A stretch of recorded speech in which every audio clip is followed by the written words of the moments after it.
Ashtin Olviga. Matutuwa ang isang boss sa'yo, maraming achievement, accomplishment. Kay Catherine Bernardo naman, may magpropose. Liza Soberano, ayusin daw po ang mga finances.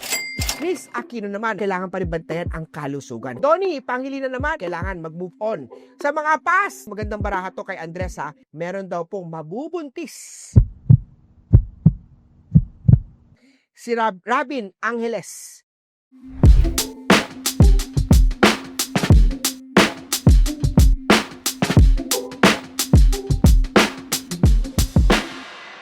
Hi, ako si Master Hans Kuha. Narito po ang showbiz. Mga love natin mga artista, prediction forecast para sa 2026 Year of the Fire Horse.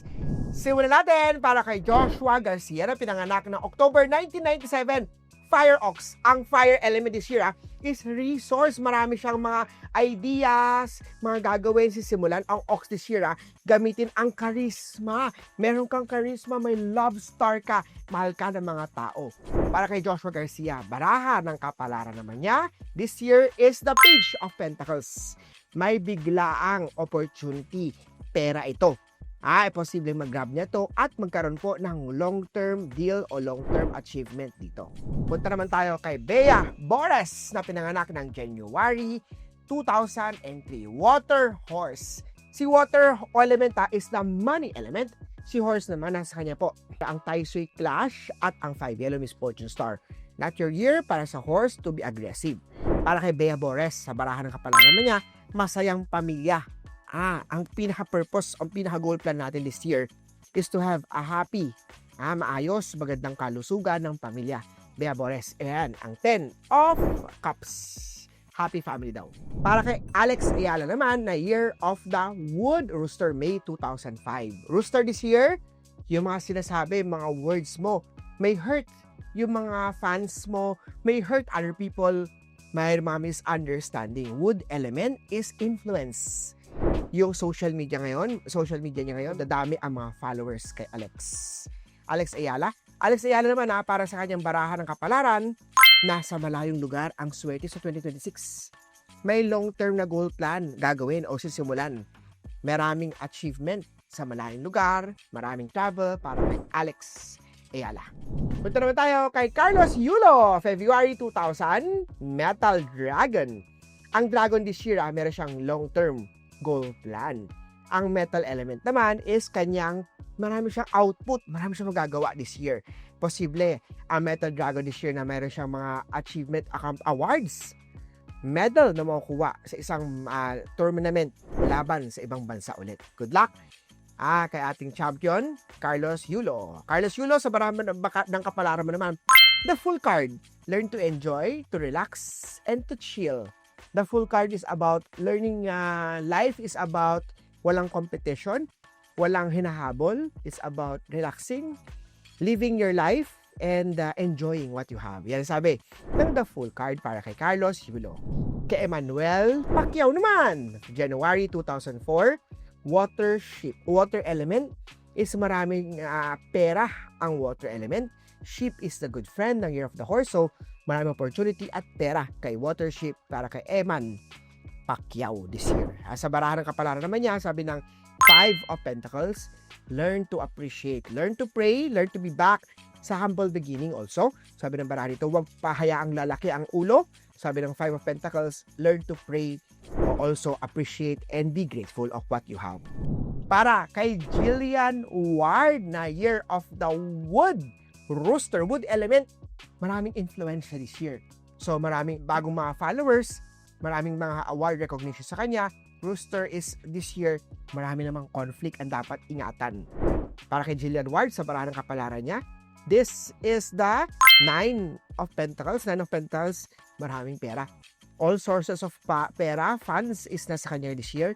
Marami siyang mga gagawin ng mga pera, achievement this 2026. Basahin naman natin ngayon si Kai Montinola na December 2006.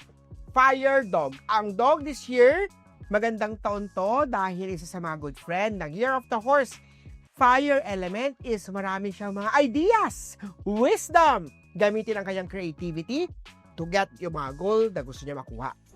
Tignan nga natin ang nagka-trending na si Kai kung ano nga ba ang baraha ng kapalaran sa kanya. Tignan natin. Kai, ang baraha ng kapalaran this 2026, wala naman daw mamamatay. Wala naman death nakita dito. The 5 of Wands nakita lang dito maraming struggle. Importante Kai, bantayan ang mental health exercise. Huwag din patulan ang mga gulo, mga away. Dapat also chill ka lang at laging maging sport. Ibig sabihin, problema ng away sa'yo, tawanan mo lang. Lalo mo silang asarin by giving silent treatment. Hindi kailangan lahat ng mga issues ng mga battles, kailangan meron tayong comments, sabi ng baraha dito. 5 of Wands, sabi ng baraha dito, marami ng away, maraming gulo, pero maayos daw to by having chill, kalmadong pag-iisip. Si Francine Diaz naman, na Year of the Wood Monkey. Monkey this year, ingat sa mga betrayal, sa scam. Si Wood naman, maraming influence star sa 2026. Para sa chart, sa baraha naman, dahil pa, sabi ng baraha ito, may isang magpapayo sa'yo.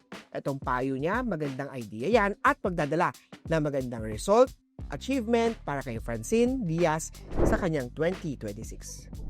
Si Bel Mariano, Year of the Water Horse. Water element is money. Horse naman is marami siyang kailangang i-cure yung Tai Sui at yung 5 elements fortune star. Para naman sa baraha ng kapalaran, Bel Mariano, 2 of Pentacles, meron siyang extra achievement sa pera. Extra trabaho, posible 2 teleserye, 2 trabaho, 2 movie ang pwedeng hawakan ni Bel Mariano. Good luck sa'yo! Para kay Ashlyn Olviga na Earth Rabbit, kuhaan natin ng baraha ng kapalaran. Matutuwa ang isang boss sa'yo. Maraming achievement, accomplishment. Ang Earth element this year, marami siyang new friends. Ang Rabbit, pera, star ang upo sa chart niya this year. Kay Angela Muji na Year of the Water Horse. Water element is money. Horse is not your year because may clash ka with the year god.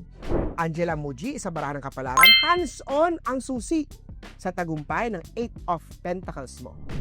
Kay Catherine Bernardo naman, sa Year of the Fire Rat. Rat element o rat is the direct kalaban ng horse. Fire element naman is resource. Marami siyang overthinking. Catherine Bernardo, kailangan cleansing, ipa-feng shui ang bahay mo. Imbitahin si Master Hans Kua. Catherine Bernardo, sabi ng baraha dito, Knight of Cups, may magpo-propose. Love life ba to? Relasyon ba to? Proposal? Pwedeng love or trabaho. Good luck kay Catherine Bernardo. Kay Nadine Lustre na Water Rooster. Water element is money element. Rooster naman, anger, misunderstanding. Nadine Lustre, sabi ng baraha dito, Ace of Wands, learn to appreciate what you have and happy or be happy kung anong meron. The Ace of Wands also, sundin daw po ang passion o kinahihiligan mo. Para naman kay Bea Alonzo, Fire Rabbit, Fire element, Fire Rabbit is here, umatikabo at happy ang kanyang love relationship. Tingnan natin, Bea Alonzo, ang baraha ng kapalaran. Yes, Wheel of Fortune, sabi ng baraha dito, tuloy-tuloy ang travel, achievement sa 2026 para kay Bea Alonzo. Kay Bianca De Vera, Metal Snake. Snake this year, may long-term success. Metal element is output. Para naman sa baraha ng kapalaran, Queen of Swords, sabi ng baraha dito, may isang babae. Nasa 40s, big boss to ng babae. May letter J, A, A, M, C sa kanyang pangalan. Ang magdadala ng negosyo, pera, opportunity sa buhay this 2026. Para kay Julia Barreto na Fire Ox, March 10, 1997. Julia Barreto, nasa malayong lugar ang swerte sa 2026. Merong travel, may possibility, opportunity sa isang malayong lugar. Para naman kay Maris Racal, Fire Ox. Maris, sabi ng baraha dito, learn to pray, learn to appreciate, slow down, magnilay-nilay, mag-meditate. Kailangan also i-cleansing, ipa-feng shui at bumili o magkasuot ng mga power bracelet mula kay Master Hans Kua. Fire Ox this year, marami ring achievement, lalo po sa mga ideas i-start this 2026. Para kay Liza Soberano, Fire Ox din siya. Liza Soberano, sabi ng baraha dito, the 9 of Pentacles. 9 of Pentacles, ayusin daw po ang mga finances, ang mga pera, may mga issues, may mga problema, o may mga dapat agapan sa usapang pera. Para kay Mika, salamang ka naman tayo. Metal Dragon! Sabi ng baraha dito, King of Cups, isang boss malayo, nasa overseas. ang ipapatawag ka daw po o ipag-usapan isang meeting mula sa malayong lugar ang magdadala ng big break para kay Mika Salamanca. Kay Kim Chiu naman, Metal Horse. Ang sabi ng bara dito The Hermit card. Baka this year kailangan daw po take it slow, mag-break muna, magpahinga muna at also mag-nilay-nilay. Pag-isipan, do not be aggressive. Ang sabi ng Hermit card para kay Kim Chiu. Para kay Chris Aquino naman, Metal Pig. Metal element this year is marami siya matatapos. Pig element is the recovery year. Kay Chris Aquino this year, the three of pentacles this year, unti-unti daw po na magiging aayos o mag-a-align lahat ang mga pinaplano, pero kailangan pa rin bantayan ang kalusugan. Focus pa rin talaga Chris Aquino sa kalusugan. Kay Donnie Pangilinan naman na Earth Tiger. Tiger this year, magandang taon to dahil Tiger is the good friend ng Year of the Horse. Para sa barahan ng kapalaran, kailangan mag-move on sa mga past na mga mistake, past na mga ugali, past na trabaho. The death card, hindi naman may death, wala namang mamamatay. That card is may mga issues of the past. Mga past na mali, past na ugali, past na attitude natin. Kailangan nating mag-move into forward o kalimutan yung mga past na yan. Para kay Papa P, Piolo Pascual, Fire Dragon. Dragon may long-term success star ngayon. Para sa barahan ng kapalaran ni Papa P, maniwala daw po sa kutob. Kadalasan daw po, tama. Yung mga sinasabi, yung mga agam-agam, kadalasan daw po, Papa P, ay tama yan. Kay Will Ashley, Water Horse. Water Horse this year, kailangan niya cure ang 5 elements Fortune Star at Tai Sui. Water element is money. Will Ashley, meron daw pong achievement, accomplishment sa 2026. Kay Dustin Yu, Metal Snake. Snake is long-term success. Metal element is output o meron siyang mga opportunities this year. Dustin Yu, sabi ng bara dito, 10 of Sword, marami daw po ang mga backstabbers. Maraming mga maninira sa social media. Ingat daw po, Dustin Yu dyan. Kay Andres Mulak naman, Metal Snake. Snake this year, nasa kanya long-term success. Metal is output. Marami siya matatapos ngayong trabaho na to. This is the 9 of Cups. Magandang baraha to kay Andres Andres, 9 of Cups is wish fulfillment daw po. Kaya maging hands-on dahil marami kang wish or mag-grant na trabaho. Para naman kay Rabin Angeles, ang baraha na lumabas sa kanya is the Empress card. Meron daw pong mabubuntis si Rabin Angeles. Fertility. So Robin ingat-ingat, hinay-hinay lang hindi pa ready dyan. Kay Brent Manalo, Fire Ox naman tayo. Kay Brent Manalo, sabi ng Queen of Wands, makinig ka daw po sa payo ng isang babae, na isang boss o ni Mami. Brent Manalo. Kay Gerald Anderson naman tayo, Earth Snake. Earth Snake this year, long-term goal ang ma-accomplish ng Year of the Earth Snake yun. Para kay Earth Snake this year, kay Gerald Anderson, magandang taon to learn new skill, to study, o meron siyang bagong sisimulan sa 2026. At muli po, ito po ay gabay, prediction, baraha, or mga stars o element na lumabas sa fortune forecast sila. Ikaw pa rin ang gagawa ng swerte mo po. Dahil ang success ng 2026 ay nasa inyong mga kamay. Ako po, si Master Hans Kua.